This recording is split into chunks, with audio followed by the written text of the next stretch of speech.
So just tell me who you are. Well, I'm Sam Bird, and that's my working name.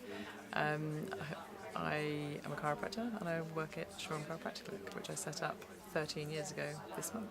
You set it up yourself? Yeah. Tell me, what does a chiropractor do? A chiropractor will assess the function and form of the body. So we look at the musculoskeletal system and check that it's working in its best functioning way that it can. So we optimise joint function and muscle tone and posture, things like that.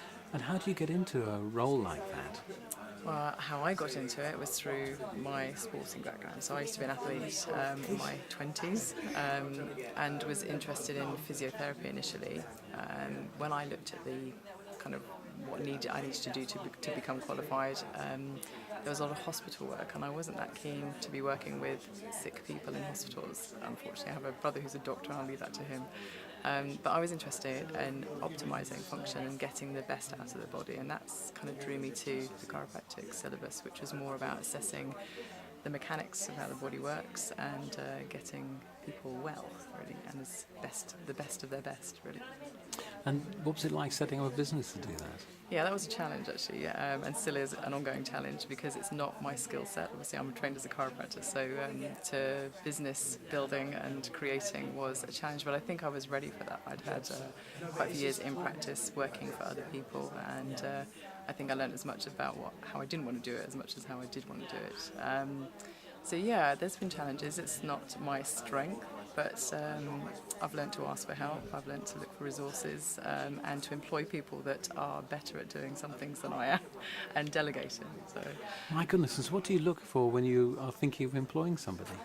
well, for chiropractors, I look at someone who is very similar to me. For office staff, I look at people that are better at the things that I'm not at. My practice manager is very efficient and very on time and very organised. So those are great office manager skills. So I look for those sorts of skills that perhaps complement mine, shall we say. Is that implying that you're not well managed? I'm definitely well managed now with a good practice manager. I probably am more multiple shades of grey, shall we say, rather than black and white, which works well when you're assessing people and looking at different diversities. And earlier on you said you were an athlete and you operate under a slightly different name now. So what? Well, because I trained before I got married, so I work in my maiden name, so which just because that's where most people will know me from, and my married name, I don't work under my married name. And what was your particular prowess? So I was a long jumper and a triple jumper, and this before lottery money came in, unfortunately. So I did junior international athletics in triple jump. So that was my background, and I took a year out of college actually just to complete that under 21 before I finished my training to become a chiropractor. And college was what? I was trained at the ACC, at the European College of Chiropractic in Bournemouth. Right. Brilliant. Thank you very much indeed. Pleasure. Thank you.